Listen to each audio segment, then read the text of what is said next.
So guys आज का जो टॉपिक है network device communication and layer 2 forwarding है। CCNP 350 401 इन कोर सीरीज़ ये हम लोग कंप्लीट कर रहे हैं। इससे पहले मैंने इस पे 35 वीडियो कवर कर रखा है। हमारे चैनल पे आएंगे, प्लेलिस्ट में वीडियो के डिस्क्रिप्शन में मैं प्लेलिस्ट ऐड कर दूंगा, वहाँ से देख लेंगे। तो 35 यानी कि 35 वीडियोस ऑलरेडी इस पर है। मैं रिफाइन कर रहा हूँ पूरी प्लेलिस्ट, और बहुत सारी वीडियो CCNP को लेकर आने वाली हैं। तो जो लोग भी CCNP की प्रिपरेशन कर रहे थे हमारे चैनल से, बिल्कुल रेडी हो जाएं एडवांस में कॉन्सेप्ट को समझने के लिए। अब हम लोग यहाँ पे बात करते हैं CCNP के अंदर जो भी हमारा डिवाइस कम्युनिकेशन है प्लस लेयर 2 फॉरवर्डिंग जो हमारा होता है, ये क्या है। तो नेटवर्क डिवाइस कम्युनिकेशन अगर हम लोग समझें तो नेटवर्किंग के अंदर जो भी डिवाइसेस होती हैं, जो भी डेटा का लेन देन करते हैं, वो OSI मॉडल के थ्रू हम लोग यहाँ पे इसके प्रोसेस को समझ सकते हैं। मीन्स OSI मॉडल सब लोगों को पता ही है, ऑलरेडी मैंने भी कई बार इसका लाइव लेक्चर और सारी चीज़ें अपने चैनल पे कॉस्ट किया हुआ है। तो OSI मॉडल का भी वीडियो डिस्क्रिप्शन में लिंक डाल दूंगा, देख लेंगे डेडिकेटेड इसका वीडियो अगर देखना है तो। बट फॉर एग्जांपल के लिए OSI मॉडल जो होता है ना, नेटवर्क डिवाइसेस मीन्स अगर मान लिया कोई डिवाइस है या कोई एक कंप्यूटर है, ये किसी दूसरे डिवाइस को डेटा सेंड कर रहा है using router switches what ever. मान लिया यहाँ कोई स्विच है या इधर कोई स्विच इसने कनेक्ट कर रखा है ऐसे, और ये राउटर से आपस में सभी कनेक्टेड हैं ऐसे करके, और इधर ये सब कम्युनिकेशन है फॉर एग्जांपल। और ये PC1 है और ये PC2 है। तो एक स्पेसिफिक आईपी एड्रेस पर ये भी काम कर रहा होगा, एक आईपी पर ये भी काम कर रहा होगा, यहाँ पे मैक एड्रेस भी होगा, यहाँ पर भी मैक एड्रेस होगा, और जैसा पैकेज होगा, जिस लेवल का कम्युनिकेशन या पैकेज की इंफॉर्मेशन होगी, उस लेवल पर प्रोटोकॉल यहाँ पे वर्क करेगा।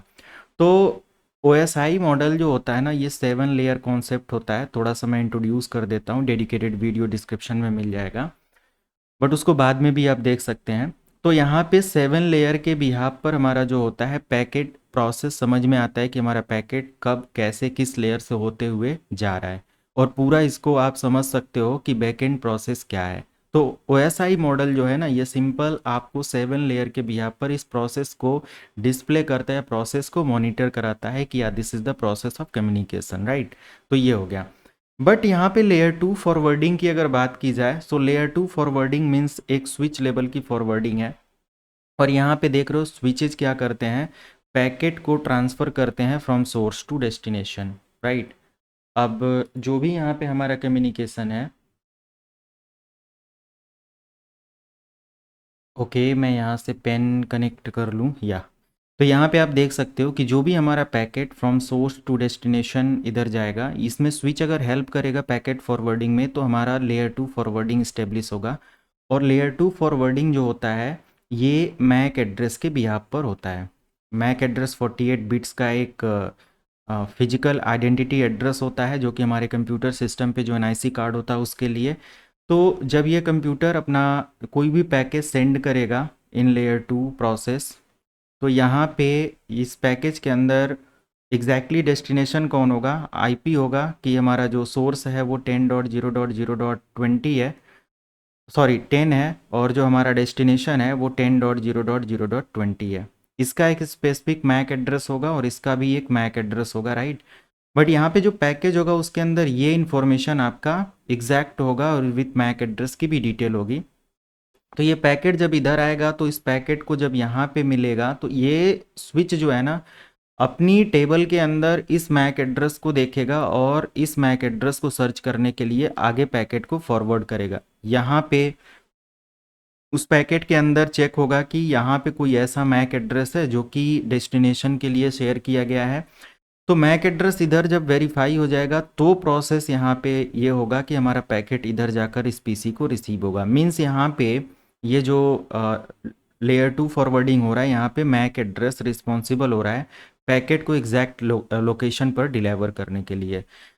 तो बोल सकते हैं कि डेटा लिंक लेयर का प्रोसेस है। OSI मॉडल में जो सेकेंड लेयर होता है डेटा लिंक लेयर होता है, इसीलिए सेकेंड लेयर मीन्स लेयर 2 लिखा गया है। और ईथरनेट कॉमनली यहाँ पे जो यूज़ कर रहा है, मैक एड्रेस का इस्तेमाल कर रहा है पैकेट को डिलीवर करने के लिए। और यहाँ पे जो मैक एड्रेस की टेबल है वो भी आप चेक कर सकते हो। और इसके लिए एक डेडिकेटेड कमांड है mac space hyphen address hyphen table, और mac space address table hyphen करके यहाँ पे सिंगल हाइफन लगा देंगे, यहाँ पे स्पेस दे सकते हैं। तो ये iOS वर्जन पे मैटर करता है। सिंपल अगर मैं ये कॉन्सेप्ट दिखाऊं, अगर देखो यहाँ पे फ्रेम रिले का भी कॉन्सेप्ट है, तो फ्रेम रिले अगर इस लेवल पे इस्तेमाल हो रहा है तो वहाँ पे एक data link connection identifier number का इस्तेमाल होता है, और MPLS है तो लेबल्स के इस्तेमाल होते हैं। और लेयर 2 पर ये भी टेक्नोलॉजी इंप्लीमेंट होती है, बट यहाँ पे बात हो रहा है कि जो हमारा स्विच है ये कैसे डिफाइन हो कि हमारा जो स्विच है ये मैक एड्रेस के बिहाफ पर कम्युनिकेट कर रहा है। इधर आ जाते हैं, प्रैक्टिकली इसको समझते हैं। डायग्राम सेम है, जैसे कि फॉर एग्जांपल के लिए इस पीसी पर अगर मैं दिखाऊं मैक एड्रेस, तो ipconfig स्लैश ऑल एंटर मैंने किया, तो यहाँ पे आप देख सकते हो इसका जो मैक एड्रेस है ना, यहाँ पे मैं इसको कॉपी कर लेता हूँ, लास्ट में AD22 है, राइट। तो मैं इस मैक एड्रेस को यहाँ पे पेस्ट कर देता हूँ, और इस कंप्यूटर सिस्टम का जो मैक एड्रेस है इसको भी मैं फाइंड कर लेता हूँ। ipconfig स्पेस स्लैश ऑल आप टाइप करेंगे अपने कंप्यूटर सिस्टम पे रियल डिवाइस पर, तो भी ये सेम कॉन्सेप्ट आएगा। और यहाँ पे 6B17 करके मैक एड्रेस है, बाकी IP एड्रेस तो मैंने सामने लिख रखा है, ये हो गया। अब इन डिवाइसेस के बीच में कोई भी पैकेट आप ट्रांसफ़र करके देखो, मैं यहाँ पे एक सिमुलेशन मोड पे कर लेता हूँ। फॉर एग्जांपल के लिए मैं यहाँ से जो पैकेट अभी डिलीट किया और एक नया पैकेट यहाँ से ले लेता हूँ कि इस पीसी से इस पीसी के लिए मुझे एक पैकेट जनरेट करना है। यहाँ पे एक पैकेट जनरेट हुआ, ये जो हमारा पैकेज है या पैकेट है ये एक ICMP पैकेट है जो कि हमारे सोर्स से एक जनरेट हुआ है। इस पर जब आप क्लिक करेंगे तो यहाँ पे आप देख रहे हो सोर्स में एक इन्फॉर्मेशन आ रही है लेयर 3 की, कि हमारे पास जो सोर्स है वो 10.0.0.10 है, क्योंकि मैंने डायरेक्ट इसको यहाँ पे पिंग किया हुआ है। और डेस्टिनेशन जो है 10.0.0.20 IP एड्रेस पर, और ICMP पैकेट है, राइट, ये यहाँ पे। उसके बाद लेयर 2 की इन्फॉर्मेशन आप देख सकते हो। लेयर 2 में अब लेयर 2 की इन्फॉर्मेशन पढ़ो, यहाँ पे the next hop IP address is unicast. Next hop IP address क्या है? यूनिकास्ट है। The ARP process looks it up in the ARP table, और ARP प्रोसेस क्या कर रहा है, इसको देख रहा है ARP टेबल के अंदर। स्विच क्या करता है, एक ARP टेबल जनरेट करता है ना। तो स्विच जो ARP टेबल जनरेट करता है उसमें आपको यहाँ पे मैं मेंशन कर सकता हूँ स्विच क्रिएट ARP टेबल। अब इस ARP टेबल में क्या करता है कि वो चेक करता है कि जो भी कनेक्टेड इन्फॉर्मेशन है वो अवेलेबल है कि नहीं। उसके बाद यहाँ पे आप देख सकते हो क्या कह रहा है यहाँ पे, the next hop IP address in the ARP table, the ARP process sets the frames destination MAC address to the one found in the table. अगर टेबल के अंदर डेस्टिनेशन मैक एड्रेस फाउंड होता है तो स्विच क्या करता है, उसको एज अ प्रोसेस में यूनिकास्ट कर देता है, उसको सेंड कर देता है। अगर मान लिया कि टेबल के अंदर इंफॉर्मेशन नहीं है उस पर्टिकुलर डेस्टिनेशन मैक की, तो स्विच क्या करेगा, ब्रॉडकास्ट करेगा, और जितने भी यहाँ पे कोलिजन होंगे, इसके एक्टिव पोर्ट होंगे, उन सभी पर ये डेटा सेंड करते हुए क्या करेगा, इसकी इंफॉर्मेशन या अपनी ARP टेबल को मेंटेन करने की कोशिश करेगा, राइट। मेरे कहने का मतलब ये है कि स्विच से पैकेट इसके पास आया, और यहाँ से जब भी ये आया तो ये चेक करेगा कि भाई इसके अंदर क्या इस मैक एड्रेस की इन्फॉर्मेशन है जो यूनिकास्ट है, या टेबल के अंदर इन्फॉर्मेशन है। तो टेबल के अंदर यहाँ पे इन्फॉर्मेशन मिला कि अगर नहीं होगी तो वो क्या करेगा, ब्रॉडकास्ट करेगा जितने पोर्ट होंगे, जितने भी नंबर ऑफ कनेक्शंस होंगे या कोलिजन होंगे। तो जहाँ पर उसको एग्जैक्ट लोकेशन मिल जाएगा उस पर वो डेटा डिलीवर होगा, और जब रिवर्ट डेटा होगा तो सारे स्विचेस को पता होगा या स्विच को पता होगा कि ARP टेबल के अंदर सोर्स और डेस्टिनेशन का IP और मैक ये है, तो वो एग्जैक्ट फिर वहाँ पे ब्रॉडकास्ट नहीं होगा, यूनिकास्ट होगा, और फिर वहाँ पे वो एग्जैक्ट उसी लोकेशन पे डेटा को या उसी PC पर डेटा को एक्नॉलेज करेगा। ये सिंपल प्रोसेस यहाँ पे है। The device encapsulated the PDU into an Ethernet frame. उसके बाद डिवाइस क्या करेगा, इनकैप्सुलेट कर देगा, मीन्स वो प्रोसेस स्टार्ट कर देगा सेंडिंग रिसीविंग का। ये अब जैसे ही यहाँ पे ये डेटा आया इसके अंदर तो ये इन्फॉर्मेशन हमें मिल रही है, बट एक चीज़ यहाँ पे देखो कि जो हमारा सोर्स है अभी तो यहाँ पे ये सारी इन्फॉर्मेशन मिल गई हमें या देखने को मिल गया। मैं एक काम करता हूँ, पूरी तरीके से यहाँ पे ये डिलीट कर देता हूँ, और डिलीट करने के साथ साथ मैं इन सभी डिवाइसेस को रीस्टार्ट कर देता हूँ ताकि इनके अंदर कोई एंट्री ना रहे। फर्स्ट टाइम बिल्कुल हम लोग इसको देखते हैं और फॉरवर्ड करते हैं। अब यहाँ पे मैं एक पैकेट जनरेट करता हूँ यहाँ से, यहाँ जो सक्सेसफुल है। अब यहाँ पे सिम्युलेटर आते हैं और यहाँ पे आप देखो कि हमारे पैकेट के अंदर इन्फॉर्मेशन क्या है। अभी हमारे पास लगभग में सेम वही सारी इन्फॉर्मेशन हो रही है, और जैसे ही ये पैकेट आगे फॉरवर्ड होगा, ध्यान देना, अब इस पैकेट के अंदर क्या इन्फॉर्मेशन बचा, हमारा मैक एड्रेस की इन्फॉर्मेशन आपको यहाँ पे देखने को मिल रहा है। तो जो सोर्स मैक एड्रेस है, मैंने इसीलिए यहाँ पे मेंशन कर दिया था, लिख दिया था सोर्स मैक एड्रेस, यानी कि आप इधर देखेंगे तो 00B और लास्ट में AD22 है, यानी कि ये हमारा जो मैक एड्रेस है, यानी पीसी जो पैकेट को सेंड कर रहा है यहाँ पे ये है, और ये हमारा सोर्स वर्क कर रहा है जब अभी के लिए मान लो, और ये डेस्टिनेशन है। तो हमारा जो डेस्टिनेशन है 6B17 है, यहाँ पे ये भी मैच हो रहा है। और जैसे ही हमारे आर्प टेबल के अंदर ये एंट्री अवेलेबल हो जाती है, अगर अवेलेबल है तो डायरेक्टली हमारा इसी मैक एड्रेस के लिए वो पैकेट ट्रांसफ़र होगा। आगे देख लेते हैं। जैसे ही हम आगे प्रोसीड करते हैं, पैकेट हमारे इस स्विच पर आता है, यहाँ पर भी सेम वही इन्फॉर्मेशन है। ओके राइट, आप डिटेल देख सकते हो। और यहाँ पे कह रहा है कि the outgoing port is an access port, जो आउटगोइंग पोर्ट है वो एक्सेस पोर्ट है। Switch sends the frame out the port. Okay, तो स्विच यहाँ पे फ्रेम को सेंड कर रहा है आउटपुट के लिए। अब यहाँ पे हमारा पैकेट इधर रिसीव हो गया। अब इधर आप देख सकते हो कि हमारा एक कन्वर्सेशन एक दिखा रहा है, इस पैकेट के अंदर पोर्ट इथरनेट डिटेल दिखा रहा है कि रिसीव्स द फ्रेम, यानी कि हमारा ये कह रहा है कि fast Ethernet 0 receives the frame. तो यहाँ पे जो हमारा कम्युनिकेशन हो रहा है वो बिहाफ ऑफ मैक एड्रेस हो रहा है। लेयर 3 के अंदर एक मैसेज है, जस्ट इसको आप यहाँ से इग्नोर करें, और यहाँ पे हमारा सोर्स एंड डेस्टिनेशन का मैक एड्रेस डिटेल है। अगर मान लिया कोई भी एक ऐसा पैकेट, अगर मैं इस पे आईपी ही ना दूं तो क्या होगा। मान लिया किसी ऐसे पीसी पर मैंने आईपी ही नहीं दिया, मैंने यहाँ से जस्ट क्या किया, मैंने आईपी को रिमूव कर दिया। ओके डन, रिमूव कर दिया।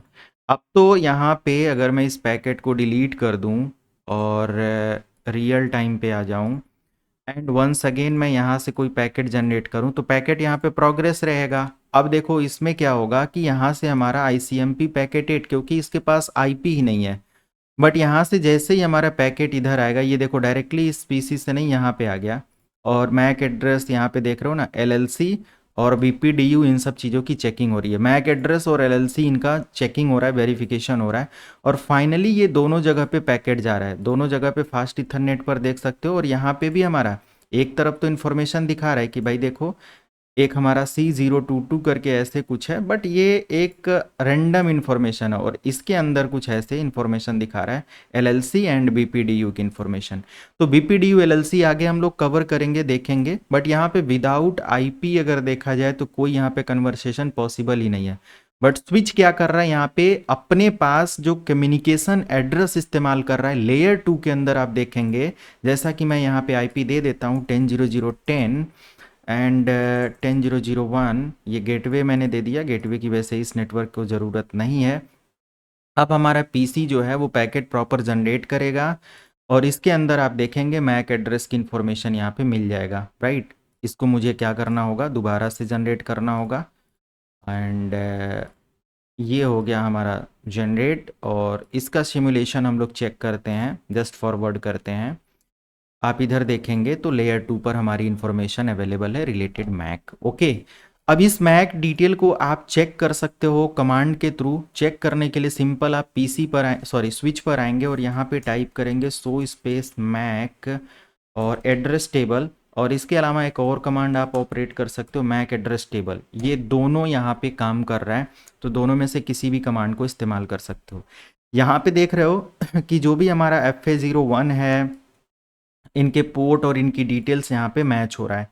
तो ये एक रैंडम यहाँ पे मैक एड्रेस के बिहाफ पर कम्युनिकेशन इस्टेब्लिश कर रहा है पोर्ट के लिए, और उस पर ये काम कर रहा है। तो लेयर 2 फॉरवर्डिंग जो होता है मैक एड्रेस के बिहाफ पर होता है। अगर यही हम लेयर 3 बेस पर चले जाएं, मीन्स राउटर वगैरह के साथ कम्युनिकेशन हो यहाँ पे, और अगर मान लिया कि एक चीज़ और यहाँ पे वेरीफाई कर सकते हो कि यस लेयर 3 जो होता है मैक एड्रेस के बिहाफ पर होता है, राइट। मीन्स कि अगर हम यहाँ पे डिफरेंट नेटवर्क कर दें, क्योंकि लेयर 2 जो होता है या जो हमारा एक तरीके का लोकल एरिया में नेटवर्किंग है, सेम नेटवर्क के अंदर जो होता है वो मैक एड्रेस के थ्रू पॉसिबल है लैन के लिए। बट अगर मैंने यहाँ पे नेटवर्क चेंज कर दिया तो क्या पॉसिबल है हमारा स्विच इस पैकेट को डिलीवर कर पाए? फॉर एग्जांपल के लिए देखते हैं।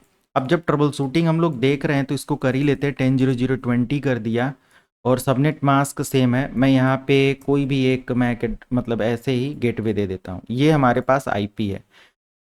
अब देखो इस कम्युनिकेशन को मैनेज करने के लिए दो पीसी हैं, दोनों के पास डिफरेंट नेटवर्क है, तो हमें ज़रूरत पड़ेगी एक राउटर की या लेयर 3 बेस कम्युनिकेशन डिवाइस की, जो कम्युनिकेट कराएगा इन दोनों डिफरेंट आईपी को। और डिफरेंट आईपी को पिंग कराने का काम राउटर स्विच का नहीं है। अगर इसके अंदर पैकेट को हम ट्रांसमिट करके देखें यहाँ से यहाँ के लिए, तो देखो यहाँ पे फेल हो जाएगा। फेल क्यों हो जाएगा? क्योंकि आप इसको अगर सिमुलेट करो देखो तो पैकेट के अंदर जो इन्फॉर्मेशन है देखो यहाँ पे Ethernet IP address ARP packet के अंदर 10.0.0.10 है और ये आईपी टारगेट कर रहा है 10.0.0.1। मीन्स ये सिंपल एक अपने नेटवर्क को भेज रहा है, बट नेटवर्क इसका 10.0.0.1 है ही नहीं यहाँ पे। ठीक है, अगर एक राउटर होता और उस पे नेटवर्क 10.0.0.1 चल रहा होता देन पॉसिबल था ये कम्युनिकेट करे। पैकेट आके अगर जाता है, इस पे क्लिक करते हैं तो देखो यहाँ पे 10.0.0.10 और डेस्टिनेशन यही सर्च कर रहा है। इसको 20.0.0.10 का कुछ या 20.0.0.20 इस कंप्यूटर का जो आईपी मैंने दिया है इसका पता ही नहीं है। ठीक है, मैं आगे जैसे ही फॉरवर्ड करता हूँ, आगे जो पैकेट जाता है इस स्विच के पास, अब देखो यहाँ पे क्या इन्फॉर्मेशन लेकर जा रहा है। अगेन ये ढूंढ रहा है कि ऐसा कोई नेटवर्क हो, तो नेटवर्क लेयर का कम्युनिकेशन नहीं करेगा, राइट। यहाँ पे AD222 ये जो मैक एड्रेस है ये तो इधर वेरीफाई हो रहा है, बट इधर आप देखेंगे डेस्टिनेशन अभी हमारा क्या है, सर्च में है। डेस्टिनेशन का कुछ पता नहीं है क्योंकि आईपी हमारा डिफरेंट है, तो नेटवर्क बेस्ड कम्युनिकेशन पॉसिबल ही नहीं है। अब इधर अगर हम लोग देखते हैं यहाँ पे तो हमारा देखो डेस्टिनेशन अभी भी वही है और पैकेट हमारा अबॉर्ट हो जाएगा क्योंकि एक ही पाथ है। अगर डिफरेंट पाथ होता तो सभी के लिए ये जाता, सर्च करता। तो पहले तो नेटवर्क ही नहीं मिल रहा है, तो मीन्स अगर लेयर 3 पर हम लोग काम करेंगे तभी पॉसिबल है कि डिफरेंट आईपी आपस में पिंग करा पाएँ। अदरवाइज यहाँ पे क्या होगा, ये वर्क नहीं करेगा। तो मैक एड्रेस के बिहाफ पर बहुत सारे ऐसे प्रोसेस हैं जिसके थ्रू आप आइडेंटिफाई कर सकते हो कि यार this is the process of MAC address forwarding, right. तो आई थिंक एक ही चीज़ में अब बस इतना में आप समझ गए होंगे। नेक्स्ट हमारा आ जाता है मैक एड्रेस। मैक एड्रेस जो होता है ये एक यूनिक आइडेंटिफायर होता है। अब मैक एड्रेस के बारे में नहीं पता तो सिंपल एक आंसर देखो यहाँ पे।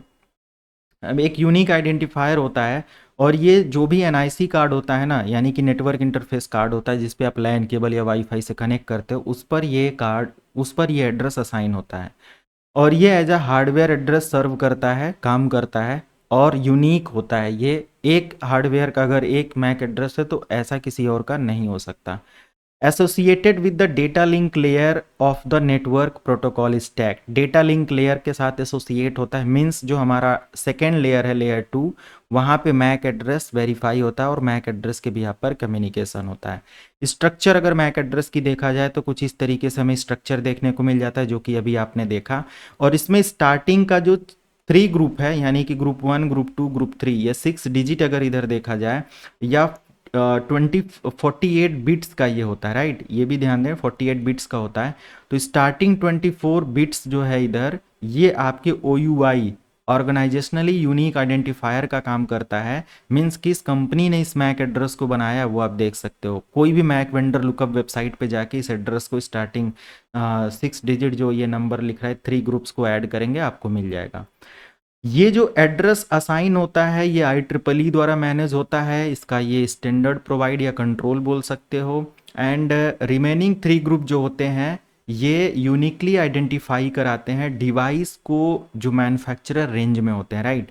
तो स्पेसिफिक आपका जो मैक एड्रेस होता है ये वेंडर लुकअप की डिटेल को भी दिखा देता है और ये 48 बिट्स का एड्रेस होता है। 2 ग्रुप में होता है। 6 डिजिट के जो फर्स्ट ग्रुप होते हैं ये हमारे OUI को रिप्रेजेंट करते हैं और ऐसे करके होता है। अगर इंपॉर्टेंस देखा जाए मैक एड्रेस का, जो कि मैक एड्रेस के बिहाफ पर आप कम्युनिकेशन देख रहे हो यहाँ पे, तो ये डिवाइसेस में इनेबल करता है और कम्युनिकेट कराने में हेल्प करता है, राइट। जो लेयर 2 पे कम्युनिकेशन होता है या लोकल नेटवर्क के लिए कम्युनिकेशन जो होता है। There are essential for routing data packet, ये आपका ये जो मैक एड्रेस है ये डेटा पैकेट को रूट कराने में भी हेल्प करता है। इवन देन ये वैन लेवल पर भी हेल्प करता है मैक वेरिफिकेशन के लिए। और एक बोल सकते हो कि efficiently with in the network infrastructure के अंदर एक्यूरेट पैकेट किस पीसी से किस पीसी को डिलीवर करना है ये यहाँ पे पता चल जाता है।